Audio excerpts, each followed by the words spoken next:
ଜୟଜଗନ୍ନାଥ ପିଲାମାନେ, ତୁମମାନଙ୍କୁ ମୋ ୟୁଟ୍ୟୁବ୍ ଚ୍ୟାନେଲ୍ ଲିପୁ କ୍ଲାସେସ୍କୁ ସ୍ୱାଗତ। ଆଶା କରୁଛି ପିଲାମାନେ ସମସ୍ତେ ଭଲରେ ଥିବ। ତ ପିଲାମାନେ ଆମେ ଦେଖୁଥିଲେ ମେଜର 5 ଓଡ଼ିଆ, ତ ଯାଇକି ଥିଲା ଆମର କ'ଣ ନା ଆଧୁନିକ ଓଡ଼ିଆ ସାହିତ୍ୟର ଇତିହାସ।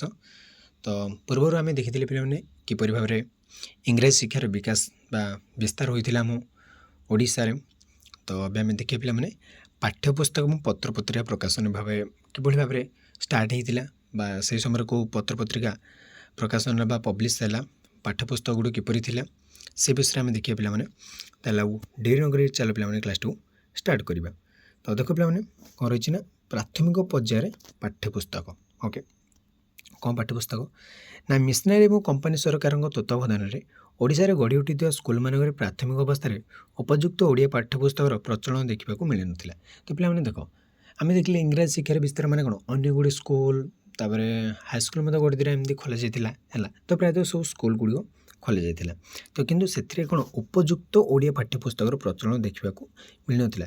ସ୍କୁଲ ତ ଖୋଲି ଯାଇଥିଲା କିନ୍ତୁ ଓଡ଼ିଆ ପାଠ୍ୟପୁସ୍ତକ ବା ବୁକ୍ ଯାହାକୁ ଆମେ କହୁଛେ ବା ବହି ଗୁଡ଼ିକ କିଛି ନଥିଲା। ପ୍ରଥମତଃ ପାଠ୍ୟପୁସ୍ତକ ରଚନା ବିଷୟରେ କୌଣସି ବିଧିବଦ୍ଧ ଯୋଜନା ନଥିବାରୁ ମିଶନାରୀମାନେ ସ୍କୁଲର ପାଠ୍ୟପୁସ୍ତକ ଅଭାବ ମେଣ୍ଟାଇବା ପାଇଁ ଯେନ୍ ପ୍ରକାରର ପୁସ୍ତକ ଛପାଇ ସ୍କୁଲରେ ବ୍ୟବହାର କରୁଥିଲେ। ଦେଖ, ପ୍ରଥମତଃ କ'ଣ ହେଇଥିଲା ନା ପିଲାମାନେ ପାଠ୍ୟପୁସ୍ତକ ରଚନା ବିଷୟ ସେମାନେ ସେ ବିଷୟରେ କିଛି ଜାଣିନଥିଲେ। ପାଠ୍ୟପୁସ୍ତକ କିପରି ରଚନା କରାଯାଏ, ମାନେ ଓଡ଼ିଆ ପାଠ୍ୟପୁସ୍ତକ କିପରି ରଚନା କରାଯାଏ, ସେମାନେ ତ ମିଶନାରୀ ମାନେ ସେମାନେ ଏ ବିଷୟରେ ଏତେ ଜାଣିନାହାନ୍ତି। ତ ସେମାନେ ଯେନ୍ କରିକି ସେମାନେ ପୁସ୍ତକ ଛପି ସ୍କୁଲରେ ବ୍ୟବହାର କଲେ। ଦ୍ୱିତୀୟତଃ କ'ଣ ଥିଲା ନା ସ୍କୁଲ ସଂଖ୍ୟା କମ୍ ଥିବାରୁ ପୁସ୍ତକ ସଂଖ୍ୟା ମଧ୍ୟ କମ୍ ଥିଲା। ଏତେ ମଧ୍ୟ ସ୍କୁଲ ନଥିଲା। ଏବେ ଯେଉଁ ପରିମାଣର ସ୍କୁଲ ଅଛି ସେ ସମୟ ତ ଏତେ ସ୍କୁଲ ନଥିଲା ନା ପିଲାମାନେ, ତ ସେଥିପାଇଁ ପୁସ୍ତକ ସଂଖ୍ୟା ମଧ୍ୟ କମ୍ ଥିଲା। ଏ ଗୋଟେ କାରଣ। ତୃତୀୟତଃ ଧର୍ମ ପ୍ରଚାର ମିଶନାରୀମାନଙ୍କର ମୁଖ୍ୟ ଉଦ୍ଦେଶ୍ୟ ଥିବାରୁ ପାଠ୍ୟପୁସ୍ତକ ପ୍ରତି ଅଧିକ ଧ୍ୟାନ ଦେଉନଥିଲେ। ତ ତୃତୀୟ କ'ଣ ଥିଲା ନା ମିଶନାରୀମାନଙ୍କର ମୁଖ୍ୟ ଉଦ୍ଦେଶ୍ୟ କ'ଣ ଥିଲା ନା ନିଜ ଧର୍ମକୁ ସେମାନେ ପ୍ରଚାର କରିବେ, ଆଉ କିଛି ଉଦ୍ଦେଶ୍ୟ ନାହିଁ। ସେମାନେ ସ୍କୁଲ କ'ଣ ପାଇଁ ଖୋଲିଥିଲେ ନା ନିଜ ଧର୍ମକୁ ପ୍ରଚାର କରିବା ପାଇଁ। ଚତୁର୍ଥତଃ କ'ଣ ନା ପାଠ୍ୟପୁସ୍ତକର ଭାଷା ବଙ୍ଗଭାଷାମୁଖୀ ଥିଲା। ତ ଯେଉଁ ପାଠ୍ୟପୁସ୍ତକର ଭାଷାଟା କ'ଣ ନା ବଙ୍ଗଭାଷାମୁଖୀ, ମାନେ ବଙ୍ଗଳା ଭାଷା। ପଞ୍ଚମତଃ ପାଶ୍ଚାତ୍ୟ ବିଜ୍ଞାନକୁ ଅଧିକ ପ୍ରସାର କରିବାର ଲକ୍ଷ୍ୟ ଥିବାରୁ ଛାତ୍ରମାନଙ୍କ ମନସ୍ତତ୍ୱକୁ ଲକ୍ଷ୍ୟ କରି ପାଠ୍ୟପୁସ୍ତକ ରଚନା କରାଯାଉନଥିଲା। ସେମାନେ କ'ଣ ପାଶ୍ଚାତ୍ୟ ବିଜ୍ଞାନକୁ ଅଧିକ ପ୍ରଚାର କରିବା ପାଇଁ, ଆଉ ସେମାନେ ଆମ ଓଡ଼ିଆର ବା ଆମ ଓଡ଼ିଆ ପିଲାମାନେ ତ ପ୍ରାୟ ସ୍କୁଲରେ କ'ଣ ଓଡ଼ିଆମାନେ ହିଁ ପଢ଼ିବେ। ତ ସେଇ ଛାତ୍ରମାନଙ୍କ ମନସ୍ତତ୍ୱକୁ ତାଙ୍କ ବା ମେଣ୍ଟାଲିଟିକୁ ଲକ୍ଷ୍ୟ କରି ସେମାନେ ପାଠ୍ୟପୁସ୍ତକ ରଚନା କରୁନଥିଲେ। ତ ଏଇ ଯେଉଁ ପାଞ୍ଚଟା କାରଣ କ'ଣ ଆମେ ଦେଖିଲେ ପିଲାମାନେ। ପ୍ରଥମେ ହେଲା ସେମାନେ ରଚନା ବିଷୟରେ କୌଣସି ବିଧିଭାବ ଜାଣିନଥିଲେ। ମୁଁ କହିଦେଉଛି ଗୋଟେ ପଏଣ୍ଟ, ସେମାନେ ରଚନା ବିଷୟରେ କୌଣସି ବିଧିଭାବ ଯୋଜନା ତାଙ୍କ ପାଖରେ କିଛି ନଥିଲା। ଏଇକି ହେଲା। ଦ୍ୱିତୀୟରେ ସ୍କୁଲ ସଂଖ୍ୟା କମ୍ ଥିବାରୁ ପୁସ୍ତକ ସଂଖ୍ୟା ମଧ୍ୟ କମ୍ ଥିଲା, ଏଇଟା ଗୋଟେ କାରଣ। ତୃତୀୟ ହେଲା ତାଙ୍କର ମୁଖ୍ୟ ଲକ୍ଷ୍ୟ ଥିଲା ଧର୍ମ ପ୍ରଚାର। ଚତୁର୍ଥ ହେଲା ପାଠ୍ୟପୁସ୍ତକର ଭାଷା ଗୁଡ଼ିକ କ'ଣ ନା ବଙ୍ଗଳା ଅଭିମୁଖୀ ଥିଲା। ଏବଂ ପଞ୍ଚମତ ହେଉଛି ପାଶ୍ଚାତ୍ୟ ବିଜ୍ଞାନକୁ ଅଧିକ ପ୍ରଚାର କରିବା ପାଇଁ। ତ ଏଇ ଯେଉଁ ପାଞ୍ଚଟି ପଏଣ୍ଟ ଥିଲା, ଏଥିପାଇଁ ପାଠ୍ୟପୁସ୍ତକ ଛପା ଯାଇପାରୁନଥିଲା ହେଲା। ତ ଏହି ସମସ୍ତ ପାଠ୍ୟପୁସ୍ତକ ଶ୍ରୀରାମପୁର ବାପ୍ଟିଷ୍ଟ ମିଶନ ପ୍ରେସରେ ମୁଦ୍ରିତ ହେଉଥିଲା। ଯାହା ଜାଣିତେଣେ ଯେଉଁ ହେଉଥିଲା ଏଇ ଆମର କ'ଣ ଶ୍ରୀରାମପୁର ବାପ୍ଟିଷ୍ଟ ମିଶନ ପ୍ରେସରେ ମୁଦ୍ରିତ ହେଉଥିଲା। କାରଣ ସେ ସମୟରେ ଓଡ଼ିଶାରେ କୌଣସି ମୁଦ୍ରଣ ଯନ୍ତ୍ର ସ୍ଥାପିତ ହୋଇନଥିଲା। କଟକରେ ମିଶନ ପ୍ରେସ୍ ସ୍ଥାପିତ ହେବା ପୂର୍ବରୁ ମୁଦ୍ରିତ ହୋଇଥିବା ପୁସ୍ତକ ଗୁଡ଼ିକ। ତ କଟକରେ ମିଶନ ପ୍ରେସ୍ ଯେତେବେଳେ ସ୍ଥାପିତ ହେଲା ତା ପୂର୍ବର ପ୍ରାୟ ଯେଉଁ ମୁଦ୍ରିତ ପୁସ୍ତକ ଗୁଡ଼ିକ, ପ୍ରଥମେ ଥିଲା 1805ରେ ନ୍ୟୁ ଟେଷ୍ଟମେଣ୍ଟର ଓଡ଼ିଆ ଅନୁବାଦ, ପଞ୍ଚମ ଭାଗ ସେଇଟା ପଢ଼ୁଥିଲେ। 1811ରେ ବାଇବେଲ, ତ ତାପରେ ଏମିତି ସବୁ ବାଇବେଲ ଥିଲା। ତାପରେ ଇଂରାଜୀ ଓଡ଼ିଆ ଶବ୍ଦମାଳା ଯିଏକି ମୋହନ ପ୍ରସାଦ ଠାକୁର ଲେଖିଥିଲେ। 1814ରେ ହିବ୍ରୁ କବିତାମାଳା, 1824ରେ ବାଇବେଲ, ସବୁ ଏରା ମୁଦ୍ରିତ ହୋଇଛି ଯାହା ସବୁ। 1827ରେ ଜୁଏଲ ମାଇପ୍ ଅଫ୍ ସାଲଭେସନ୍, ତ ତାପରେ 1833ରେ ପ୍ରାଥମିକ ଓଡ଼ିଆ ପାଠ 16 ପୃଷ୍ଠା, ଯେଉଁଟା କଲିକତାରେ ସେଇଟା କ'ଣ ଆମର ପବ୍ଲିଶ ଆମର ମୁଦ୍ରିତ ହୋଇଥିଲା ବୋଧେ। ତାପରେ ଆସିଲା 1832ରେ ପଦାର୍ଥ ବିଦ୍ୟାସାର। ତାପରେ ଆସିଲା ଆମର 1838ରେ ଜଗନ୍ନାଥ ତୀର୍ଥ ମାହାତ୍ମ୍ୟ। 1839ରେ ଆସିଲା ସଟନଙ୍କ ରଚିତ ଇତିହାସ ଓ ଭୂଗୋଳ, ସଟନର ଲେଖିଥିବା। 1840ରେ ଆସିଲା ମିତ୍ର ଲାଭର ଓଡ଼ିଆ ଅନୁବାଦ, ଯେଉଁଟାକି ପୁରୀ ଶିକ୍ଷା ସମ୍ପର୍କୀୟ ଜେନେରାଲ କମିଟି, ଏଇଟା ମୁଦ୍ରିତ ହୋଇଥିଲେ। ଆତ୍ମାଦର୍ଶ ଓଡ଼ିଆ ପ୍ରାଇମାର, ପଦାର୍ଥ ବିଦ୍ୟାସାର, ଯେଉଁଟାକି ବୋଥ ଇଂଲିଶ ଓ ଓଡ଼ିଆରେ 144 ପୃଷ୍ଠାର ଥିଲା। 1841ରେ ଓଡ଼ିଆ ବ୍ୟାକରଣ ଆସିଲା, ଯେଉଁଟାକି ବିଶ୍ୱମ୍ବର ବିଦ୍ୟାଭୂଷଣ। ଏଇଭଳି ଭାବରେ ପିଲାମାନେ ସବୁ କ'ଣ ନା 1866 ପର୍ଯ୍ୟନ୍ତ ହେଲା, 1866 ପର୍ଯ୍ୟନ୍ତ ଏଇଭଳି ଭାବରେ ସବୁ ପାଠ୍ୟପୁସ୍ତକ ରଚନା ହୋଇଥିଲା ବା ମୁଦ୍ରିତ ସବୁ ହୋଇଥିଲା ହେଲା ଆସିବା ପୂର୍ବରୁ ମୁଦ୍ରିତ ହୋଇଥିବା ପୁସ୍ତକ ଗୁଡ଼ିକ ବିଷୟରେ ସବୁ କୁହାଗଲା। ଦେଖ ଏତଦ୍ ବ୍ୟତୀତ ସଟନ ସାହେବ ପ୍ରଥମ ଇଂରାଜୀ ଭାଷାରେ ଗୋଟିଏ ଓଡ଼ିଆ ବ୍ୟାକରଣ ଲେଖିଥିଲେ। 1841 ମଧ୍ୟ ଓଡ଼ିଆ ଅଭିଧାନ ସେ ଲେଖିଥିଲେ ହେଲା କିଏ ସଟନ ହେଲା। ଓଡ଼ିଶାର ପ୍ରଥମ ଇନ୍ସପେକ୍ଟର ଡକ୍ଟର ରୋର ଓଡ଼ିଆ ଭାଷାରେ ସ୍ୱତନ୍ତ୍ର ପାଠ୍ୟପୁସ୍ତକ ପ୍ରଣୟନ ପାଇଁ ମନ୍ତବ୍ୟ ପ୍ରଦାନ କରିଥିଲେ। ତ ଓଡ଼ିଶାର ପ୍ରଥମ ଇନ୍ସପେକ୍ଟର କିଏ ଥିଲେ ଡକ୍ଟର ରୋର। ସେ କ'ଣ କରିଥିଲେ ନା ଓଡ଼ିଆ ଭାଷାର ସ୍ୱତନ୍ତ୍ର ପାଠ୍ୟପୁସ୍ତକ ପାଇଁ ମନ୍ତବ୍ୟ ଦେଲେ। ଯେଉଁ ମନ୍ତବ୍ୟ ପରବର୍ତ୍ତୀ ସମୟରେ ଓଡ଼ିଆ ଭାଷାରେ ସ୍ୱତନ୍ତ୍ର ପୁସ୍ତକ ପ୍ରକାଶ ପାଇଁ ବାଟ ଖୋଲିଲା। ଡକ୍ଟର ରୋରଙ୍କ ମନ୍ତବ୍ୟ ଥିଲା ବଙ୍ଗଭାଷା ସହିତ କେତେକ ସାମ୍ୟ ଥିଲେ ସୁଦ୍ଧା ଓଡ଼ିଆ ଭାଷା ବଙ୍ଗଭାଷାର ଏକ ଉପଭାଷା ରୂପେ ବିବେଚିତ ହୋଇନପାରେ। ଦେଖ ସେ କହିଲେ କିଛି ସାମଞ୍ଜସ୍ୟ ଅଛି, ଓଡ଼ିଆ ଭାଷା ଓ ବଙ୍ଗଭାଷାର କିଛି ସାମଞ୍ଜସ୍ୟ ଅଛି, ତଥାପି ସେ ଏକ ଉପଭାଷା ରୂପେ ବିବେଚିତ ହୋଇନପାରେ। ବଙ୍ଗଭାଷାରେ ସେ ଗୋଟେ ଉପଭାଷା ରୂପେ ବିବେଚିତ ହୋଇନପାରେ କିଛି ମାନେ କ'ଣ ସାମ୍ୟ ଥିଲେ ସୁଦ୍ଧା। ପକ୍ଷାନ୍ତରରେ ଏହା ଏକ ସ୍ୱତନ୍ତ୍ର ଭାଷା, ଏହାର ସ୍ୱତନ୍ତ୍ର ବ୍ୟାକରଣ ନିୟମ, ଭାଷା ପଦ୍ଧତି ଓ ଲିପି ପ୍ରଣାଳୀ ରହିଛି। ତାପରେ ସେଇଟା ଆଉ ତାର ଦେଖିଲେ ଯେ କ'ଣ ଓଡ଼ିଆ ଭାଷା ଯେଉଁ ଗୋଟେ ସ୍ୱତନ୍ତ୍ର ଭାଷା, ତାର ଗୋଟେ ସ୍ୱତନ୍ତ୍ର ବ୍ୟାକରଣ ନିୟମ ରହିଛି, ତାର ଭାଷା ପଦ୍ଧତି ରହିଛି ଏବଂ ତାର ଲିପି ପ୍ରଣାଳୀ ମଧ୍ୟ ରହିଛି। ତ ସେଥିପାଇଁ ତା ଗୋଟେ ମଧ୍ୟ କ'ଣ ସେଇ ଭାଷାରେ ବା ସେଇ ଓଡ଼ିଆ ଭାଷାରେ ପାଠ୍ୟପୁସ୍ତକ କ'ଣ ମାନେ ପ୍ରଣୟନ କରିବା ପାଇଁ ବା ମୁଦ୍ରିତ କରିବା ପାଇଁ ଆବଶ୍ୟକତା ରହିଛି। ତ ତାପରେ କ'ଣ ହେଲା ଦେଖିବା ପିଲାମାନେ ଏଥିରେ ହିତାବଦେଶ 32 ସ୍ୟାସନ ଓ କେତେକ ପୁରାଣରୁ ଅନୁବାଦ ହୋଇଥିବା ପୁସ୍ତକ ଅଛି। ଏଥିପାଇଁ ଓଡ଼ିଆ ସ୍କୁଲ ବଙ୍ଗଳା ପାଠ୍ୟପୁସ୍ତକର ସଦୁପଯୋଗ କରିନପାରେ। ତ ତାପରେ ଦେଖିବା ପିଲାମାନେ କ'ଣ ହେଲା ନା ଯେତେବେଳେ ତ ଏଥିପାଇଁ ଗୋଟେ ସ୍ୱତନ୍ତ୍ର ପାଠ୍ୟପୁସ୍ତକ ଆବଶ୍ୟକ ବୋଲି ସେମାନେ ମନେ କଲେ। ତ ପରବର୍ତ୍ତୀ ସମୟରେ ରେଭେନ୍ସା ସାହେବଙ୍କ ପ୍ରରୋଚନା, ତାଙ୍କର ଦକ୍ଷିଣସ୍ଥ ଶିରସ୍ତାଦାର ବିଚିତ୍ରାନନ୍ଦ ଦାସ ଓ ଅନ୍ୟାନ୍ୟ ସମବେତ ଉଦ୍ୟମ ହେତୁ 1866ରେ କଟକ ପ୍ରିଣ୍ଟିଂ ପ୍ରେସ୍ ଆତ୍ମପ୍ରକାଶ କଲା। ଫଳରେ ଓଡ଼ିଆ ପାଠ୍ୟପୁସ୍ତକ ଛପା ହେବା ପାଇଁ ସୁବିଧା ହୋଇଥିଲା। 1856-70 ମସିହାରେ ପ୍ରକାଶିତ ପୁସ୍ତକ ଗୁଡ଼ିକ ତ ପ୍ରଥମେ ଆମର 1857ରୁ 58 ମଧ୍ୟରେ କ'ଣ ହୋଇଥିଲା ନା ପଦାର୍ଥ ବିଦ୍ୟାସାଗର, ଓଡ଼ିଆ ବ୍ୟାକରଣ, ଓଡ଼ିଶାର ଇତିହାସ, ନୀତିକଥା, ହିତୋପଦେଶ, ଯେଉଁଟାକି କଟକ ମିଶନ ପ୍ରେସ୍ରୁ ଆମର ମୁଦ୍ରିତ ହୋଇଥିଲା। ତାପରେ ଏଇଭଳି ଭାବରେ ବିଭିନ୍ନ ଗୁଡ଼ିଏ ପୁସ୍ତକ ପିଲାମାନେ ଯାହାକି ରହିଛି ତୁମେ ଦେଖିପାରୁଛ।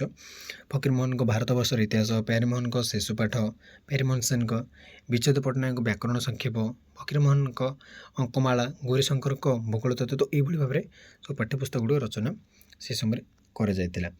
ତାପରେ 1870 ହେଲା, ସେଇଟା 1870 ପର୍ଯ୍ୟନ୍ତ କହିଛି କହିଲେ ନା 1870 ପର୍ଯ୍ୟନ୍ତ ସବୁ ପୁସ୍ତକ ଗୁଡ଼ିକ। 1870 ପରେ କ'ଣ ହେଲା ଦେଖ 1870 ପରେ ପାଠ୍ୟପୁସ୍ତକ ଗୁଡ଼ିକ ହେଲା ଆମର ଭାରତବର୍ଷର ବିବରଣୀ ପିଲାମାନେ ଯେଉଁଟା ଭାରତବର୍ଷର ବିବରଣୀ ହୋଇଛି ବିବରଣୀ, ସେଇଟା କ'ଣ ତାରିଣୀ ଚରଣ ମଧ୍ୟ ଏଇଟା ଲେଖାଯାଇଛି, ତାରିଣୀ ଚରଣ ବନ୍ଦୋପାଧ୍ୟାୟ ହେଲା। ଗୌରୀଶଙ୍କରଙ୍କ ଭୂଗୋଳ ତତ୍ତ୍ୱ 1862, ପ୍ୟାରୀମୋହନଙ୍କ ଓଡ଼ିଶା ଇତିହାସ 1875, ମଧୁସୂଦନ ରାଓଙ୍କ ପ୍ରବନ୍ଧମାଳା 1880, ଭୁବନେଶ୍ୱର ଦତ୍ତଙ୍କ ସାହିତ୍ୟ ବିଷୟକ ଆଦର୍ଶ ପ୍ରଶ୍ନାବଳୀ 1879, ଶ୍ରୀ ଲାଲା ରାମନାରାୟଣ ରାୟଙ୍କ ଆମର କବିତା ସଂଗ୍ରହ ଯେଉଁଟା 1888ରେ। ଏହି ସମୟରେ ପ୍ରାଚୀନ ସାହିତ୍ୟ କୃତିଗୁଡ଼ିକୁ ମଧ୍ୟ ପାଠ୍ୟପୁସ୍ତକରେ ସ୍ଥାନିତ କରାଯାଇଥିଲା ହେଲା। ଯେମିତି ଉପେନ୍ଦ୍ର ଭଞ୍ଜଙ୍କ ଗୀତାଭିଧାନ, ଲାବଣ୍ୟବତୀ, ପ୍ରେମସୁଧାନିଧି, ସୁବର୍ଣ୍ଣରେଖା, ରସିକ ହାରାବାରୀ, ଦଶପଇ, ରସଲେଖା, ବୈଦେଶ ବିଳାସ, ଚୌପଦୀ ଚନ୍ଦ୍ର, ଏଇଭଳି ଭାବରେ ସବୁ ସେ ସମୟରେ ମଧ୍ୟ କ'ଣ କରାଯାଇଥିଲା ନା ସବୁ ପାଠ୍ୟପୁସ୍ତକ ଗୁଡ଼ିକୁ ମୁଦ୍ରିତ କରାଯାଇଥିଲା। ତାପରେ ଆସିଲା ଆଧୁନିକ ପାଠ୍ୟପୁସ୍ତକର ଲକ୍ଷ୍ୟ। ବର୍ତ୍ତମାନ ଯେଉଁ ପାଠ୍ୟପୁସ୍ତକ ତାର ଲକ୍ଷ୍ୟ କ'ଣ ରହିଛି ଦେଖ ଓଡ଼ିଆ ସାହିତ୍ୟ କଳ୍ପନାର ସୀମା ଅତିକ୍ରମ କରି ତତ୍ତ୍ୱୋନ୍ମୁଖ ହେବା ଦରକାର, ଜାତୀୟତା ସୃଷ୍ଟି କରିବା। ତ ବର୍ତ୍ତମାନ ଯେଉଁ ପାଠ୍ୟପୁସ୍ତକ ଆସିଲା 1870 ପରେ ତ ତାର ଲକ୍ଷ୍ୟ କ'ଣ ହେଲା ନା ଜାତୀୟତା ସୃଷ୍ଟି କରିବା, ଧର୍ମାଭାଗ ପରିବର୍ତ୍ତେ ବୈଷୟିକ ଜ୍ଞାନ ପରିବେଷଣ କରିବା, ଛାତ୍ର ହିତୋପଯୋଗୀ କଳ୍ପନା ଓ କାବ୍ୟଭାବକୁ ପୁସ୍ତକରେ ଅନ୍ତର୍ଗତ କରିବା, ସାହିତ୍ୟ ପାଠ୍ୟପୁସ୍ତକ ସାହିତ୍ୟ ରୂପେ ସ୍ୱୀକାର କରି ପାଶ୍ଚାତ୍ୟ ଜ୍ଞାନ ବିଜ୍ଞାନ ଅର୍ଥାତ୍ ବିଭିନ୍ନ ବୈଷୟିକ ଜ୍ଞାନକୁ ସାହିତ୍ୟ ପୁସ୍ତକ ସୃଷ୍ଟିରେ ବିନିଯୋଗ କରିବା। ତ ଏଇଟା ଥିଲା ଆଧୁନିକ ପାଠ୍ୟପୁସ୍ତକ ଲକ୍ଷ୍ୟ। ତ ପାଠ୍ୟପୁସ୍ତକ ଗଲା ପିଲାମାନେ ଏବେ ଆସିବା ପତ୍ରପତ୍ରିକା। ତ 1870 ପରେ କିଛିଟା ଯେଉଁ ପୁସ୍ତକରେ ମନେ ରଖିଦିଅ। ତାପରେ ଆମର 1857ରୁ 70 ମଧ୍ୟରେ ତ 1866ରେ କଟକ ପ୍ରିଣ୍ଟିଂ ପ୍ରେସ୍ ଆତ୍ମପ୍ରକାଶ କଲା। ତାପରେ ଧୀରେ ଧୀରେ ଆମର ଓଡ଼ିଆ ସାହିତ୍ୟରେ ବା ଓଡ଼ିଆ ଭାଷାରେ ସବୁ ପାଠ୍ୟପୁସ୍ତକ ମୁଦ୍ରିତ ହେବାରେ ଲାଗିଲା। ତାପରେ ଆସିଲା ଆମର ପତ୍ରପତ୍ରିକା। ପତ୍ରପତ୍ରିକା କ'ଣ ନା ଆଧୁନିକ ଓଡ଼ିଆ ସାହିତ୍ୟର ସୃଷ୍ଟି, ପ୍ରଚାର, ପ୍ରସାର ଓ ବିକାଶ କ୍ଷେତ୍ରରେ ପତ୍ରପତ୍ରିକାର ଅବଦାନ ଚିରସ୍ମରଣୀୟ। ଯଦି ଆମେ କହିବା ଯଦି ଆମ ଆଧୁନିକ ଓଡ଼ିଆକୁ ପ୍ରଚାର ପ୍ରସାର କରିବା ଦିଗରେ ବା ବିକାଶ କରିବା ଦିଗରେ ଯଦି କାହାର ଅଧିକ ହାତ ରହିଛି ବା ଅଧିକ ଅବଦାନ ରହିଛି ତାହେଲେ ତାକୁ ଆମେ କହିବା ପତ୍ରପତ୍ରିକା। ପତ୍ରପତ୍ରିକା ହିଁ ସମାଜର ବିଭିନ୍ନ ସମସ୍ୟା ଓ ସମାଧାନର ଉପାୟ। ତ ଦେଖ ପିଲାମାନେ, ଆମେ ଯେତେବେଳେ ନ୍ୟୁଜ୍ ପଢ଼ୁଛେ ବା ଖବରକାଗଜ ପଢ଼ୁଛେ ବା ନ୍ୟୁଜ୍ ପେପର ବା ଖବରକାଗଜ ପଢ଼ୁଛେ, କ'ଣ ହେଉଛି ନା ପିଲାମାନେ, ସେତେବେଳେ ଆମେ ଗୋଟେ ସମସ୍ୟା ଦେଖୁଛେ ନା ଏଇ ଗାଁକୁ ରାସ୍ତା ନାହିଁ, ସେ ଗାଁକୁ ପାଣି ନାହିଁ, ସେ ଗାଁକୁ ବିଦ୍ୟୁତ ନାହିଁ, ସେଇଠୁ ଆମର ସମସ୍ୟାଟା ଆମେ ଜାଣୁଛେ। ତାପରେ ଆମେ ତ ନୁହଁ, ମାନେ ସରକାର ହିଁ ତା'ର ସମାଧାନ କରୁଛି। ତାହେଲେ କ'ଣ, ସେ ଖବରକାଗଜ ହିଁ ବା ସେଇ ପତ୍ରପତ୍ରିକା ହିଁ ପ୍ରୋବ୍ଲେମଟା କ୍ରିଏଟ୍ କଲା, ମାନେ ଦେଖିଲେ ଯେ ହଁ ଏଇଟା ଗୋଟେ ପ୍ରୋବ୍ଲେମ୍ ଅଛି, ସମସ୍ୟାଟାକୁ ସେ ଦେଖାଉଛି ଏବଂ ସମସ୍ୟାର ସମାଧାନ କରିବାରେ ସେ ସାହାଯ୍ୟ କରୁଛେ। ସାହିତ୍ୟର ନୂତନ ଦିଗକୁ ଜନସାଧାରଣଙ୍କ ନିକଟରେ ପହଞ୍ଚାଇବାର ପ୍ରକୃଷ୍ଟ ମାଧ୍ୟମ କ'ଣ ନା ପତ୍ରପତ୍ରିକା। ମାନେ ସାହିତ୍ୟର ଯେଉଁ ନୂଆ ନୂଆ ଦିଗ ରହିଛି ସମସ୍ତଙ୍କ ନିକଟରେ ପହଞ୍ଚିବାର ଗୋଟେ ବଢ଼ିଆ ମାଧ୍ୟମ ବା ଉତ୍ତମ ମାଧ୍ୟମ ଯଦି ଆମେ କହିବା, ସେଇଟା ହେଉଛି ପତ୍ରପତ୍ରିକା। ଯେଉଁ ଭାଷାରେ ପତ୍ରପତ୍ରିକା ଯେତିକି ବ୍ୟାପକ ଓ ବିକାଶଶୀଳ, ସେହି ଭାଷାର ସାହିତ୍ୟ ସେତିକି ବ୍ୟାପକ, ବଳିଷ୍ଠ ଓ ବିକାଶଶୀଳ। ଯଦି ଆମେ ଯେଉଁ ଭାଷାର ପତ୍ରପତ୍ରିକାଟା ଅଧିକ, ସେ ଭାଷାର ସାହିତ୍ୟ ମଧ୍ୟ ସେତେ ଅଧିକ ବା ସେତେ ବ୍ୟାପକ ବା ସେତେ ବଳିଷ୍ଠ ବୋଲି ଆମେ କହିପାରିବା। ଜନସାଧାରଣଙ୍କ ନିକଟରେ ମନୁଷ୍ୟ ମନର ଭାବନାକୁ ପତ୍ରିକା ସହଜରେ ପହଞ୍ଚାଇ ଦେଇପାରେ। ଯଦି ଆମେ ଗୋଟିଏ ପାଠ୍ୟପୁସ୍ତକ ରଚନା କରୁଛେ ବା ମୁଦ୍ରିତ କରୁଛେ ଯଦି ଆମେ କହିବା, ତାହେଲେ ଏତେ ମାନେ ସମୟ ଭିତରେ ସେ ପହଞ୍ଚିପାରିବ, ସେଇଟା ମାନେ ନୁହେଁ କି ସେମାନେ ପଢ଼ିପାରିବେ ବୋଲି ନୁହଁ। ଯଦି ଆମେ ଖବରକାଗଜ ବା ଯାହାକୁ ଆମେ କହୁଛେ ପତ୍ରପତ୍ରିକା ସାଧାରଣ ଧରି ନେବା, ତାହେଲେ ସେଇଟା ବହୁତ ଜଲ୍ଦି ପହଞ୍ଚିଯାଏ ହେଲା। ତେଣୁ ପୁସ୍ତକ ଅପେକ୍ଷା ପତ୍ରିକାର ଗୁରୁତ୍ୱ ରହିଛି। ଖଣ୍ଡିଏ ପୁସ୍ତକରେ ସାଧାରଣତଃ ଗୋଟିଏ ବିଷୟରେ ଆଲୋଚନା ଥାଏ, ସୁତରାଂ ଖଣ୍ଡିଏ ପତ୍ରିକା ପାଠରୁ ନାନା ପୁସ୍ତକ ପାଠର ଫଳ ନ୍ୟୁନାଧିକ ପରିମାଣରେ ମିଳେ। ଯଦି ଆମେ ଖବରକାଗଜ ପଢ଼ିବା, ମାନେ ସେ ପୂର୍ବ ଦିନର ସବୁ ଘଟଣା ବା ଆଜିର ଘଟଣା ବିଷୟରେ ସବୁ ଆମେ ଜାଣିପାରିବା, କିନ୍ତୁ ଯଦି ଗୋଟେ ପୁସ୍ତକ ପଢ଼ିବା, କେଉଁ ଗୋଟେ ପୁରୁଣା ସମୟର ବା ବହୁତ ଅତୀତର ସମୟର ଘଟଣା ଗୁଡ଼ିକୁ ଆମେ ଜାଣିବା, ସେ ଗୋଟେ ଜିନିଷ। କିନ୍ତୁ ଖବରକାଗଜ ବିଷୟରେ ପଢ଼ିଲେ ସବୁ ବିଷୟରେ ଆମେ ଜାଣିପାରିବା ହେଲା। ପୁଣି 5 ଖଣ୍ଡ ପୁସ୍ତକ କିଣିବା ଅସମ୍ପନ୍ନ ଲୋକ ପକ୍ଷରେ କଠିନ ହୋଇପାରେ, ଅଥଚ ପତ୍ରିକା ଖଣ୍ଡିଏ କିଣିବା ସେତେ ଦୂର କଠିନ ନ ହୋଇପାରେ, ବହୁତ କମ୍ ଟଙ୍କାରେ ବା କମ୍ ମୂଲ୍ୟରେ ମିଳିଯାଇଥାଏ। ପତ୍ରିକା ଖଣ୍ଡିକର ନାନା ବିଷୟକୁ ପ୍ରବନ୍ଧର ସମାବେଶ ଥିବାରୁ ବିଷୟ ପରିବର୍ତ୍ତନ କିୟତ୍ ପରିମାଣରେ ମାନସିକ କ୍ଲାନ୍ତି। ତ ଏଇଭଳି ଭାବରେ ପତ୍ରିକାର ସେଥିରେ ସବୁ ମାନେ କ'ଣ, ତା'ର ଭଲ ଗୁଣ ସବୁ ଏଥିରେ ବର୍ଣ୍ଣନା ଆମର କରାଯାଇଛି ହେଲା। ତ ଆମେ ଦେଖିବା ପିଲାମାନେ କ'ଣ କରୁଛି, ମିଶନାରୀମାନେ ଖ୍ରୀଷ୍ଟ ଧର୍ମ ପ୍ରଚାର ଉଦ୍ଦେଶ୍ୟରେ ଓଡ଼ିଶାରେ ପତ୍ରପତ୍ରିକା ପ୍ରଚଳନର ଆରମ୍ଭ ହୋଇଥିଲା। ସେମାନେ କ'ଣ ନା ଖ୍ରୀଷ୍ଟ ଧର୍ମର ପ୍ରଚାର ଉଦ୍ଦେଶ୍ୟରେ ଓଡ଼ିଶାରେ ସେ କ'ଣ କଲେ ନା ପତ୍ରପତ୍ରିକାର ପ୍ରଚଳନ ଆରମ୍ଭ କଲେ। ପ୍ରଥମେ ମିଶନାରୀମାନେ ଭାରତ ତଥା ବଙ୍ଗ ଦେଶରେ ସର୍ବପ୍ରଥମ ସମ୍ବାଦପତ୍ର ବେଙ୍ଗଲ ଗେଜେଟ୍ 1870 ଜାନୁଆରୀ 29 ତାରିଖ ଦିନ ଜେମ୍ସ ଅଗଷ୍ଟ ହିକେ ପ୍ରକାଶ କରିଥିଲେ। ତ ପିଲାମାନେ ଦେଖ, ଏଥିରେ ବହୁତ ଗୁଡ଼ିଏ ନାଁ ମନେ ରଖିବାକୁ ପଡ଼ିବ। ବଙ୍ଗ ଦେଶର ବା ଭାରତ ବା ବଙ୍ଗ ଦେଶର ସର୍ବପ୍ରଥମ ସମ୍ବାଦପତ୍ର କ'ଣ, ବେଙ୍ଗଲ ଗେଜେଟ୍। କେବେ ନା 1870 ଜାନୁଆରୀ 29 ତାରିଖ ଦିନ। କିଏ ନା ଜେମ୍ସ ଅଗଷ୍ଟ ହିକେ ସେ ପ୍ରକାଶ କରିଥିଲେ। ମାତ୍ର 2 ବର୍ଷ ପରେ ଏହା ବନ୍ଦ ହୋଇଗଲା। ଏହି ସମୟରେ ଆସାମ ରାଜ୍ୟରେ ଆମେରିକା ମିଶନାରୀମାନଙ୍କ ଉଦ୍ୟମରେ ଆସାମୀ ଭାଷାର ପ୍ରଥମ ସମ୍ବାଦପତ୍ର କ'ଣ ଥିଲା ନା ଅରୁଣୋଦୟ। ସେ 1846 ଜାନୁଆରୀ ମାସରେ ରେଭରେଣ୍ଡ ଓ ସି କୋଟେରଙ୍କ ସମ୍ପାଦକତ୍ୱରେ ପ୍ରକାଶିତ ହେଲା। ତାପରେ 1849 ମସିହାରେ ମିଶନାରୀମାନେ ଜ୍ଞାନ ଋଣ ପତ୍ରିକା ପ୍ରକାଶନ କଲେ। ଏହାର ସମ୍ପାଦକ ଥିଲେ ରେଭରେଣ୍ଡ ସିଏଲ୍ ଲ୍ୟାସି। ଏହାକୁ ଓଡ଼ିଶାର ସର୍ବପ୍ରଥମ ସମ୍ବାଦପତ୍ର ବୋଲି ଅନେକଙ୍କ ଧାରଣା। ଯଦି ଆମେ କ'ଣ ନା ଜ୍ଞାନ ଋଣ, ଓକେ। କିନ୍ତୁ ଏହାର ବହୁ ବର୍ଷ ପୂର୍ବରୁ ଓଡ଼ିଶାରେ ଏକ ହାତଲେଖା ସମ୍ବାଦପତ୍ର କୁଜିବର ଯେଉଁଟାକି ସନ୍ନ୍ୟାସୀ ସାଧୁସୁନ୍ଦର ଦାସଙ୍କ ସମ୍ପାଦନାରେ ପ୍ରକାଶିତ ହେଉଥିଲା। ଯଦି ଆମେ ଦେଖିବା, ଆମ ଓଡ଼ିଶାର ସର୍ବପ୍ରଥମ ସମ୍ବାଦପତ୍ର ବୋଲି କେତେ ଜଣ ଭାବିନିଅନ୍ତି କ'ଣ ନା ଜ୍ଞାନ ଋଣ, କିନ୍ତୁ ତା ପୂର୍ବରୁ ଗୋଟେ ହାତଲେଖା ସମ୍ବାଦପତ୍ର ଚାଲିଥିଲା ଯେଉଁଟା ଥିଲା କୁଜିବର, ଯେଉଁଟାକି ଆମର କ'ଣ ସନ୍ନ୍ୟାସୀ ସାଧୁସୁନ୍ଦର ଦାସଙ୍କ ସମ୍ପାଦନାରେ ପ୍ରକାଶିତ ହେଉଥିଲା।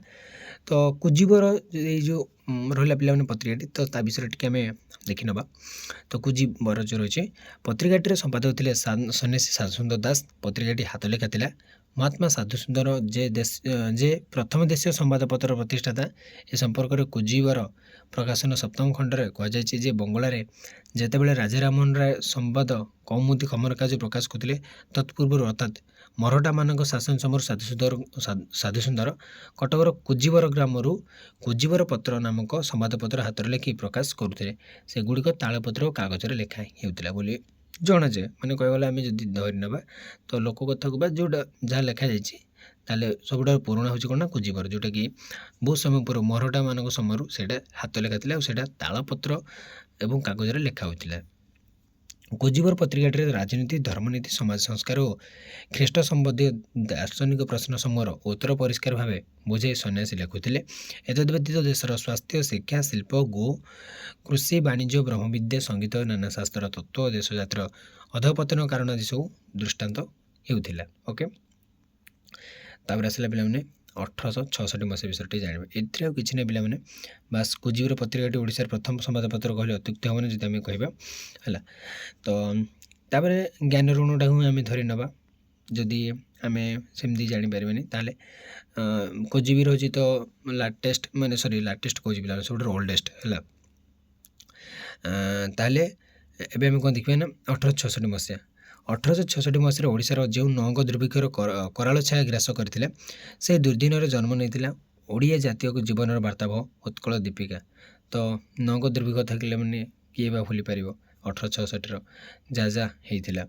ତ ପରବର୍ତ୍ତୀ ସମୟରେ ବହୁ ମାସିକ, ପାକ୍ଷିକ, ସାପ୍ତାହିକ, ମାସିକ ମାନେ ପୁରା ମନ୍ଥଲି ଆଉ ବା ପ୍ରତି ମାସରେ, ପାକ୍ଷିକ ମାନେ 15 ଦିନ ଥରେ ଗୋଟେ ପକ୍ଷ, ଶୁକ୍ଳ ପକ୍ଷ ଆମର ଯେଉଁ ଦୁଇଟା ରହିଛି କ'ଣ ମାନେ ଯେଉଁ ଆମର କ'ଣ ପିଲାମାନେ ଯେଉଁ ଦୁଇଟା ପକ୍ଷ ରହିଛି ହେଲା, ତା ସହିତ ସାପ୍ତାହିକ ହେଲା, ସାପ୍ତାହିକ ରହିଲା ମାନେ 7 ଦିନ, ପାକ୍ଷିକ ମାନେ ପିଲାମାନେ 15 ଦିନ, କୃଷ୍ଣ ପକ୍ଷ, ଶୁକ୍ଳ ପକ୍ଷ ଯେଉଁ ଆମର ଦୁଇଟି ପକ୍ଷ, ଆଉ ପ୍ରତି ମାସ ତ ଦୁଇଟି ଆସିଲା, ପ୍ରତି ମାସରେ ଆମର ଦୁଇଟି ହେଇଗଲା, ଗୋଟେ କୃଷ୍ଣ ପକ୍ଷରେ ଆଉ ଶୁକ୍ଳ ପକ୍ଷରେ, ସେଇଟା ହେଉଛି ପାକ୍ଷିକ, ଆଉ ସପ୍ତାହରେ 4ଟି ହେଉଛି ସାପ୍ତାହିକ ପତ୍ରିକା, ଆଉ ସପ୍ତାହ ତ ଗୋଟେ ଏମିତି।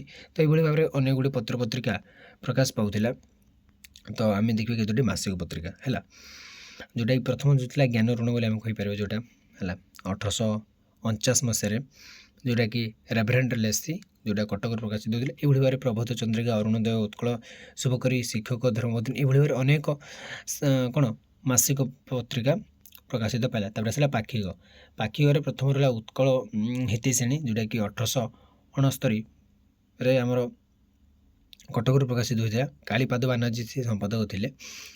ତାପରେ ଏଇଭଳି ଭାବରେ ଚାଲିଲା ପିଲାମାନେ।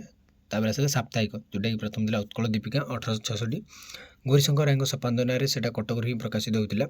ଆମେ ଜାଣିବା ଉତ୍କଳ ଦୀପିକା ବିଷୟରେ ହେଲା। ଉତ୍କଳ ଦୀପିକା କ'ଣ ନା ଓଡ଼ିଶାରେ ଯେଉଁ ସମୟରେ ନଙ୍ଗ ଦୁର୍ଭିକ୍ଷ ହୋଇଥିଲା ସେହି ସମୟରେ ଅର୍ଥାତ୍ 4/8/1866ରେ କଟକ ପ୍ରିଣ୍ଟିଂ କମ୍ପାନୀଙ୍କ ଯନ୍ତ୍ରାଳୟରୁ ଉତ୍କଳ ଦୀପିକା ଆତ୍ମପ୍ରକାଶ ହୋଇଥିଲା। କଟକ ପ୍ରିଣ୍ଟିଂ କମ୍ପାନୀରୁ ହେଲା। ଏହାର ସମ୍ପାଦକ ଥିଲେ କର୍ମଯୋଗୀ ଗୌରୀଶଙ୍କର ରାୟ। ଏହି ପତ୍ରିକାଟି ମୁଖ୍ୟତଃ ଓଡ଼ିଶାର ସାଂସ୍କୃତିକ, ରାଜନୈତିକ ଏବଂ ଜାତୀୟ ଜୀବନର ମୁଖପତ୍ର ଥିଲା ଯଦି ଆମେ କହିପାରିବା। ତ ଓଡ଼ିଶାର ଯେଉଁ ସଂସ୍କୃତି, ଓଡ଼ିଶାର ରାଜନୀତି, ଓଡ଼ିଶାର ଜାତୀୟ ଜୀବନର ମୁଖ୍ୟ ପତ୍ର ଥିଲା ଆମର ହେଉଛି ଉତ୍କଳ ଦୀପିକା। ଉତ୍କଳ ଦୀପିକା ହେଉଛି ଓଡ଼ିଶାର ପ୍ରଥମ ସାପ୍ତାହିକ ସମ୍ବାଦପତ୍ର। କ'ଣ ନା ଉତ୍କଳ ଦୀପିକା। ଏଥିରେ ମୁଖ୍ୟତଃ ବିଭିନ୍ନ ଅଞ୍ଚଳର ଦେଶ ବିଦେଶର ସମ୍ବାଦ, ଶିକ୍ଷା, ସଂସ୍କୃତି ବିଷୟରେ ସବୁ ଜାଣିବାକୁ ଆମେ ପାଇଥାଉ। ତ ଓଡ଼ିଆ ଭାଷା ବା ସାହିତ୍ୟ ଚର୍ଚ୍ଚାରେ ଉତ୍କଳ ଦୀପିକାର ମଧ୍ୟ ଗୁରୁତ୍ୱପୂର୍ଣ୍ଣ ଭୂମିକା ଥିଲା। ଯେତେବେଳେ ବଙ୍ଗାଳୀମାନେ ଚକ୍ରାନ୍ତ କରି ଓଡ଼ିଆ ଭାଷା ବା ଓଡ଼ିଆ ସ୍ୱତନ୍ତ୍ର ଭାଷା ନୁହେଁ ବୋଲି ଓଡ଼ିଆ ଭାଷାକୁ ଲୋପ କରିବା ପାଇଁ ଚେଷ୍ଟା କରୁଥିଲେ, ସେହି ସମୟରେ ଓଡ଼ିଆ ଭାଷା ସାହିତ୍ୟର ଜୀବନ ପ୍ରଦୀପକୁ ଶିଖାଉ ଜ୍ୟୋତିଷମାନ କରି ରଖିବାରେ ଉତ୍କଳ ଦୀପିକା ଗୋଟେ ମୁଖ୍ୟ ନେତୃତ୍ୱ ନେଇଥିଲା। ତାପରେ ପରେ ଆସିଲା ପିଲାମାନେ ଶିକ୍ଷାବନ୍ଧୁ, ଯେଉଁଟାକି 1885ରେ ହେଲା। ଶିକ୍ଷାବନ୍ଧୁ ପତ୍ରିକାଟି 1885 ମସିହାରେ କଟକରୁ ପ୍ରକାଶ ପାଇଥିଲା, ଯେଉଁଥିରେ କି ପାଠ୍ୟପୁସ୍ତକ ଜନିତ ବାଦବିବାଦରୁ ପତ୍ରିକାଟି ଜନ୍ମ ଲାଭ କରିଥିଲା। ସେଥିପାଇଁ ତାକୁ ଶିକ୍ଷାବନ୍ଧୁ ବୋଲି କୁହାଯାଏ। ପାଠ୍ୟପୁସ୍ତକ ବାଦବିବାଦରୁ ଯେତେବେଳେ ପତ୍ରିକା ଲାଭ ନେଲା, ସେଥିପାଇଁ ତାକୁ ଶିକ୍ଷାବନ୍ଧୁ ବୋଲି କୁହାଗଲା। ଶିକ୍ଷା ସମ୍ବନ୍ଧୀୟ ବିଷୟମାନ ଆଲୋଚନା ସହ ଶିକ୍ଷା, ଶିକ୍ଷାର୍ଥୀ ଓ ଶିକ୍ଷକମାନଙ୍କ ମଧ୍ୟରେ ସୁସମ୍ପର୍କ ପ୍ରତିଷ୍ଠା ଏହି ପତ୍ରିକାର ମୂଳ ଲକ୍ଷ୍ୟ ଥିଲା। ତ ଶିକ୍ଷା, ଶିକ୍ଷାର୍ଥୀ ଆଉ ଶିକ୍ଷକ, ଏଇ 3 ଜଣ ଯେଉଁ ଅଛନ୍ତି ଆମ ଶିକ୍ଷାର ମେରୁଦଣ୍ଡ, ସେମାନେ ମଧ୍ୟ କିପରି ସୁସମ୍ପର୍କ ଗଠିଥାଉ, ତ ସେଇଟା ଥିଲା ଏହି ପତ୍ରିକାର ମୂଳ ଲକ୍ଷ୍ୟ, ଶିକ୍ଷାବନ୍ଧୁ ପତ୍ରିକାର। ତ ଏଇଭଳି ଭାବରେ ରହିଛି ପିଲାମାନେ। ଆମେ ଟିକେ ଖାଲି ମନେ ରଖିଥାଉ ସମ୍ପାଦକ କେବେ ପ୍ରକାଶିତ ହୋଇଥିଲା ଆଉ ପତ୍ରିକାଟା ଆସିଲା ନବସମ୍ବାଦ, ଯେଉଁଟାକି 1887 ମସିହା ଜାନୁଆରୀ 23 ତାରିଖରେ ପ୍ରକାଶ ଲାଭ କରିଥିଲା। 1887 ମସିହା ଜାନୁଆରୀ ମାସ 23 ତାରିଖରେ ହେଲା, ମନେ ରଖିଥାଉ ଏଇ ଡେଟ୍ଟା। ଏହାର ଏକ ବିଶେଷତ୍ୱ ହେଉଛି ପତ୍ରିକାଟିର ଶେଷରେ ସତ୍ୟମେବ ଜ୍ୟୋତି ଲେଖାଯାଇଥିଲା ହେଲା। ସତ୍ୟମେବ ଜ୍ୟୋତି ବୋଲି ଉପରେ ରହୁଥିଲା ଶେଷରେ। ପ୍ରଥମ ସଂଖ୍ୟାରେ ମଧୁସୂଦନ ରାୟଙ୍କ ନବସମ୍ବାଦ ନାମରେ ଏକ କବିତା ଏହି ପତ୍ରିକାରେ ପ୍ରକାଶିତ ହୋଇଥିଲା ହେଲା। ତ ଏଭଳି ଭାବରେ ଆମର କ'ଣ ଥିଲା ନା ନବସମ୍ବାଦ। ତାପରେ ଆସିଲା ଓଡ଼ିଆ ଓ ନବସମ୍ବାଦ 1888ରେ। ଓଡ଼ିଆ ଓ ନବସମ୍ବାଦ ପତ୍ରିକାଟି 1888 ମସିହା ଜାନୁଆରୀ ମାସ 4 ତାରିଖରେ ଆତ୍ମପ୍ରକାଶ କରିଥିଲା। ଆ ପୂର୍ବରୁ ଓଡ଼ିଆ ନାମରେ ଓଡ଼ିଆ ଓଡ଼ିଆ ବୋଲି ଗୋଟେ ନାମରେ 1887 ମସିହା ଅକ୍ଟୋବର ମାସ 26 ତାରିଖରେ ବାଲେଶ୍ୱରରୁ ସେଇଟା ପ୍ରକାଶିତ ହୋଇଥିଲା। ପରବର୍ତ୍ତୀ ସମୟରେ ଆର୍ଥିକ ଅନଟନ ଯୋଗୁଁ ପ୍ରକାଶ ପାଇବାକୁ ସମ୍ଭବ ହୋଇନଥିଲା ନବସମ୍ବାଦ ପତ୍ରିକାଟି ଓଡ଼ିଆ ପତ୍ରିକା ସହିତ ମିଶି ଓଡ଼ିଆ ଆଉ ନବସମ୍ବାଦଟା। ତ ନବସମ୍ବାଦଟା ଟିକେ ଯେତେବେଳେ ଆଉ ସେ ଆର୍ଥିକ ଅନଟନ ପାଇଁ ଟିକେ ଯେତେବେଳେ ଆଉ ସେ କିଛି ପ୍ରକାଶନ କରିପାରିଲାନି ବା ପ୍ରକାଶକୁ ଟିକେ ଅସୁବିଧା ହେଲା, ତାପରେ ସେ ଓଡ଼ିଆ ସହିତ ମିଶିକି ଓଡ଼ିଆ ଆଉ ନବସମ୍ବାଦ ପତ୍ରିକା ଷ୍ଟାର୍ଟ ହୋଇଗଲା। ତାର ଆସିଲା ସମ୍ବଲପୁର ହିତୈଷିଣୀ। ସମ୍ବଲପୁର ହିତୈଷିଣୀ ସମ୍ବାଦପତ୍ରଟି ବାମୁଣ୍ଡ ରାଜା ସାର୍ ବାସୁଦେବ ସୁଢଳ ଦେବଙ୍କ ପୃଷ୍ଠପୋଷକତା ଏବଂ ନୀଳମଣି ବିଦ୍ୟାରତ୍ନଙ୍କ ସମ୍ପାଦନାରେ 1899 ମସିହା ମଇ ମାସ 30 ତାରିଖରେ ଦେବଗଡ଼ର ଜଗନ୍ନାଥ ବଲ୍ଲଭ ପ୍ରେସରୁ ଆତ୍ମପ୍ରକାଶ କରିଥିଲା। ଏଥିରେ ଓଡ଼ିଶାର ସାହିତ୍ୟ, ସଂସ୍କୃତି, ରାଜନୀତି, ଅର୍ଥନୀତି, ଶିକ୍ଷା ଓ ଭାଷା ସମସ୍ୟା ଆଦି ପ୍ରକାଶ ପାଉଥିଲା। ତ ଏଇ ଯେଉଁ ସମସ୍ୟା ଗୁଡ଼ିକୁ ସେଥିରେ ସବୁ ଲେଖାଯାଉଥିଲା। ଏତଦ୍ ବ୍ୟତୀତ ପ୍ରାଚୀନ ଆଧୁନିକ ସାହିତ୍ୟ ସଂଘର୍ଷ ଚିତ୍ର, ପାଠ୍ୟପୁସ୍ତକ ସମ୍ପର୍କିତ ସମସ୍ୟା, ସବୁ ଶିକ୍ଷିତ ସମାଜର ସମସ୍ୟା ଗୁଡ଼ିକ ଏଥିରେ ଦେଖିବାକୁ ମିଳୁଥିଲା। ହେଲେ ତାପରେ ଦେଖିବା ଉତ୍କଳ ପ୍ରଭା। ଉତ୍କଳ ପ୍ରଭାଟା 1891 ପିଲାମାନେ ଉତ୍କଳ ପ୍ରଭା ମାସିକ ପତ୍ରିକାଟି 1891 ମସିହା ଏପ୍ରିଲ ମାସରେ ମୟୂରଭଞ୍ଜ ରାଜପ୍ରେସରୁ ପ୍ରକାଶିତ ହୋଇଥିଲା। ତ ଏଠି ପିଲାମାନେ ଦେଖ, ଆମେ ଏବେ କ'ଣ ଦେଖୁଥିଲେ ନା ସାପ୍ତାହିକ ପତ୍ରିକା ତାର ଏଇଟା ଗୋଟେ ଆସିଛି ମଝିରେ ଦେଖ କ'ଣ ଆସିଲା ନା ଉତ୍କଳ ପ୍ରଭା, ଏଇଟା ଗୋଟେ ମାସିକ ପତ୍ରିକାଟି। ଓକେ, ତ ସେଇଟା ଶ୍ରୀରାମଚନ୍ଦ୍ର ଭଞ୍ଜ ପତ୍ରିକାର ପ୍ରାକାଳରେ ଘୋଷଣା କରିଥିଲେ ଯେ ଦେଶର ଶିକ୍ଷିତ ମଣ୍ଡଳୀ ଉତ୍ସାହ ଓ ଧନର ଅଭାବରୁ ପ୍ରବନ୍ଧ ଓ ଗ୍ରନ୍ଥାଦି ଲେଖିବାକୁ ଯତ୍ନବାନ ହେଉନାହାନ୍ତି। ଏହି ଅଭାବ ଦୂର କରିବା ଉଦ୍ଦେଶ୍ୟରେ ମୟୂରଭଞ୍ଜରୁ ଉତ୍କଳ ପ୍ରଭା ନାମ୍ନୀ ମାସିକ ପତ୍ରିକା ଆଗାମୀ ବୈଶାଖ ମାସ ଠାରୁ ପ୍ରକାଶ କରାଯିବ। ତ ଏଇଭଳି ଭାବରେ ଉତ୍କଳ ପ୍ରଭା। ତାପରେ ଆମର ଆସିଥିଲା ଉତ୍କଳ ସାହିତ୍ୟ। ହେଲା, ଉତ୍କଳ ସାହିତ୍ୟ ମଧ୍ୟ ଆମର କ'ଣ ଆଧୁନିକ ଓଡ଼ିଆ ସାହିତ୍ୟର ଗୋଟେ ବିକାଶ କ୍ଷେତ୍ରରେ ଉତ୍କଳ ସାହିତ୍ୟ ପତ୍ରିକା ଗୋଟେ ଗୁରୁତ୍ୱପୂର୍ଣ୍ଣ ଭୂମିକା ରହିଛି। ଏ ପତ୍ରିକାଟି 1897 ମସିହା ଜାନୁଆରୀ ମାସରେ ରାୟ ପ୍ରେସ୍ କଟକରୁ ପ୍ରକାଶ ପାଇଥିଲା। ବାଗ୍ମୀ ବିଶ୍ୱନାଥଙ୍କର ପତ୍ରିକାର ପ୍ରଥମ ସମ୍ପାଦକ ଥିବା ବେଳେ ପରିଚାଳନା ସହିତ କୃଷ୍ଣପ୍ରସାଦ ଚୌଧୁରୀ ସମ୍ପୃକ୍ତ ଥିଲେ। ତ ଏଭଳି ଭାବରେ ଥିଲା ପିଲାମାନେ ଆମର ପତ୍ରିକା।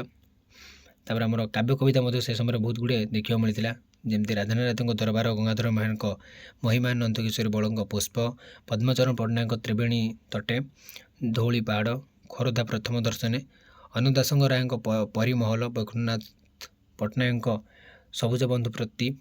ହେଲା, ଏ ସହିତ ଚିନ୍ତାମଣି ମହାନ୍ତି, ଲକ୍ଷ୍ମୀକାନ୍ତ ମହାପାତ୍ର, କୁନ୍ତଳା କୁମାରୀ ସାବତ, ଗୋପବନ୍ଧୁ ଦାସ, କାଳିନ୍ଦୀ ଚରଣ ପାଣିଗ୍ରାହୀ, ଗୋଦାବରୀଶ ମିଶ୍ର, ମାୟାଧର ମାନସିଂହ, ରାଧାମୋହନ ଗଡ଼ନାୟକ, ସଚ୍ଚିଦାନନ୍ଦ ରାଉତରାୟ ଆଦି କବିମାନେ ନିଜ ନିଜର କାବ୍ୟ ରଚନା ବା କାବ୍ୟ କବିତା ଉତ୍କଳ ସାହିତ୍ୟ ପତ୍ରିକାରେ ପ୍ରକାଶ କରୁଥିଲେ। ତ ସେହି ସମୟରେ କାବ୍ୟ କବିତା ମଧ୍ୟ ଧୀରେ ଧୀରେ ଆସିଲା ଓଡ଼ିଆ ଭାଷାର ଲେଖା, ତ ଯାହାକି ଓଡ଼ିଆ ଭାଷାକୁ ଆଗକୁ ନେବାରେ ବହୁତ ସାହାଯ୍ୟ କଲା। ତାପରେ ଗଳ୍ପ ଉପନ୍ୟାସ ମଧ୍ୟ ସେ ସମୟରେ ବହୁତ ଗୁଡ଼ିଏ ରଚନା କରିଯାଇଥିଲେ ପିଲାମାନେ, ଯେମିତି ରେବତୀ। ହେଲା, ଯେଉଁଟାକି ଆମର ପ୍ରଥମ ଗଳ୍ପ ବୋଲି ଆମେ କହିପାରିବା ବା ଉପନ୍ୟାସ ଯେଉଁଟା ପ୍ରଥମ ଗଳ୍ପ ବୋଲି ହିଁ ଆମେ କହିପାରିବା। ଓକେ, ଧୂଳିଆ ବାବା, ତା ସହିତ ଆମର ଆସିଲା କମଳା ପ୍ରସାଦ ଗୋରାପ, ସୁନା ବୋହୂ, ପେଟେଣ୍ଟ ମେଡ଼ିସିନ୍, ଏଭଳି ଭାବରେ ଆମର ସବୁ ରହିଥିଲା ଗଳ୍ପ ବା ଯେଉଁଟାକି ଆମର ଫକୀରମୋହନଙ୍କ ଉପନ୍ୟାସ 6 ମାଣ 8 ଗୁଣ୍ଠ 1897 ମସିହାର ଅକ୍ଟୋବରରୁ ଧ୍ୱର୍ଯ୍ୟଟି ଛଦ୍ମ ନାମରେ 1899 ପର୍ଯ୍ୟନ୍ତ ଉତ୍କଳ ସାହିତ୍ୟରେ ପ୍ରକାଶ ପାଉଥିଲା। ହେଲା, ଲଛମା ଉପନ୍ୟାସଟି ପ୍ରଥମେ ଅପୂର୍ବ ମିଳନ ନାମରେ 1901 ଜୁନ୍ ଠାରୁ 1903 ପର୍ଯ୍ୟନ୍ତ ଧ୍ୱର୍ଯ୍ୟଟି ଛଦ୍ମ ନାମରେ ଉତ୍କଳ ସାହିତ୍ୟରେ ପ୍ରକାଶ ପାଉଥିଲା। ଫକୀରମୋହନଙ୍କୁ ଓଡ଼ିଆ ସାହିତ୍ୟରେ ପରିଚୟ କରିବାରେ ଉତ୍କଳ ସାହିତ୍ୟ ପତ୍ରିକାର ପ୍ରମୁଖ ଭୂମିକା ଥିଲା ଅବିସ୍ମରଣୀୟ। ତ ଉତ୍କଳ ସାହିତ୍ୟ ଯୋଗୁଁ ତାଙ୍କର ପରିଚୟ ବହୁତ ଆଗକୁ ଯାଇଛି। ଭ୍ରମଣ ସାହିତ୍ୟ ଯଦି ଆମେ ଦେଖିବା, ଜଳନ୍ଧର ଦେବଙ୍କ ଡାଏରୀରେ କିୟଦଂଶ, ଭୁବନେନ୍ଦ୍ର ଦାସଙ୍କ ବିଲାତ ପତ୍ର, ଶଶିଭୂଷଣ ନାୟକ ଚିକିଟିରେ 4 ଦିନ, ଶୈଳବାଳା ଦାସଙ୍କ ବିଲାତ ପ୍ରବାହ, ତ ଏଇସବୁ ଆମେ ଦେଖିବାକୁ ମିଳିଥିଲା। ସମାଲୋଚନା ସାହିତ୍ୟ ମଧ୍ୟ ଦେଖିବାକୁ ମିଳିଥିଲା, ଯେମିତି ଉତ୍କଳ ସାହିତ୍ୟର ବର୍ତ୍ତମାନ ଓ ଭବିଷ୍ୟତ, ଯିଏକି ବିଶ୍ୱନାଥ କରଙ୍କ ଥିଲା ଏଇଟା। ମୃତ୍ୟୁଞ୍ଜୟ ରଥଙ୍କ ଥିଲା ଓଡ଼ିଆ ଭାଷାର ମୂଳ, ଫକୀରମୋହନ ସେନାପତିଙ୍କ ଉତ୍କଳ ଭାଷାର ଭୂତ ଭବିଷ୍ୟତ, ଗୋପାଳଚନ୍ଦ୍ର ମହାରାଜଙ୍କ ଉତ୍କଳ ସାହିତ୍ୟର ଆଧୁନିକ ଗତି, ପଦ୍ମଚରଣ ପଟ୍ଟନାୟକ ଆମ୍ଭମାନଙ୍କର ମାତୃଭାଷା ଅବସ୍ଥା, ଏଇଭଳି ଭାବରେ ଅନେକ ଦେଖିବାକୁ ଆମକୁ ମିଳିଥିଲା ପିଲାମାନେ। ଓକେ, ତ ଆଉ ସେମିତି କିଛି ନାହିଁ ପିଲାମାନେ। ତାର ମୁଦ୍ରଯନ୍ତ୍ର ଆଡ଼କୁ ଆମେ ଯିବା। ହେଲା, ତ ଆଜି ବି ପିଲାମାନେ କ୍ଲାସ୍ 2 ଏଠି ସାରିବା। ପ୍ରାୟତଃ ଏତେ କିଛି ନାହିଁ, ଆମେ ଜାଣିଲେ ଖାଲି ପତ୍ରପତ୍ରିକା ବିଷୟରେ ଆଉ କିପରି ଭାବରେ ସେଇଟା ଆମ ବା କ'ଣ ସାହିତ୍ୟ ପାଠ୍ୟପୁସ୍ତକ ବିଷୟରେ ମଧ୍ୟ ଆମେ ଜାଣିଲେ। ପାଠ୍ୟପୁସ୍ତକ ଏବଂ କ'ଣ ଆମର ପତ୍ରପତ୍ରିକା କିପରି ଭାବରେ ଆମ ସାହିତ୍ୟକୁ ଆଗକୁ ନେଲା ବା ବିକାଶଶୀଳ କଲା। ଧୀରେ ଧୀରେ ଯେତେବେଳେ ମାନେ କ'ଣ ପ୍ରିଣ୍ଟିଂ ପ୍ରେସ୍ ଗୁଡ଼ିକ ଆସିଲା, ଆମ ସାହିତ୍ୟ ଧୀରେ ଧୀରେ ବା ଆମ ସାହିତ୍ୟର ଲେଖା ଗୁଡ଼ିକ ଷ୍ଟାର୍ଟ ହେଲା ଏବଂ ଆମ ଓଡ଼ିଆ ସାହିତ୍ୟକୁ ଆଗକୁ ନେବାରେ ସାହାଯ୍ୟ କଲା। ତାପରେ ପିଲା ଆମେ ଦେଖିବା ମୁଦ୍ରଣ ଯନ୍ତ୍ର। ହେଲା, मुद्रण यंत्र किपरि प्रतिष्ठा हेबा फल किपरि आम ओडिया साहित्य आगू गला बा तार गतिविधि के आड़ू गला से विषय जाना आज क्लास 2 8 रही जय जगन्नाथ।